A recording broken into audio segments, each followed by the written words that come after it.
Hey friends, this is Miss Shaw. Last time we were learning about the element of art line. We were learning about horizontal lines. Those are lines that go sideways or across, and vertical lines, lines that go up and down.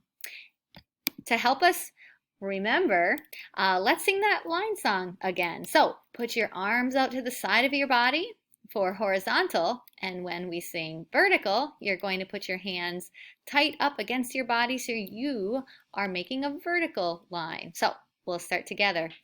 Hands out. Horizontals go across, horizontals go across, horizontals go across, and verticals go up and down. Make sure to sing with me. How about in a low voice? And you can kind of squat down low too. Horizontals go across, horizontals go across, horizontals go across, then verticals go up and down. And how about up on your tippy toes in a high-pitched squeaky voice? Okay, arms out.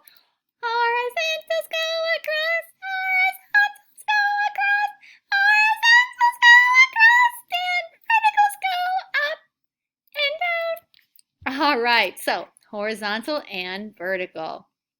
The other line that we learned about are those diagonal lines. Those are lines that go at an angle, like a roof, for example. And we learned diagonals can be dangerous. You just might die on them. If, for example, you go down sledding on a hill that's too much of a diagonal, or walking on a roof, so don't do those things because that can be dangerous. So diagonal is a line that goes at an angle. Well, in artwork, sometimes artists don't create pictures or images. Instead, they enjoy creating interesting art just using elements of art, like line or color and shape. Well, when an artist only uses lines and colors and shapes and textures, those elements of art, it's called non-representational art. Non-representational art is art that doesn't represent anything. So there's that root word, represent. When we look at these three pieces of art, we don't see pictures of a person or a landscape with a pretty field or a dog. It's just lines and shapes and colors.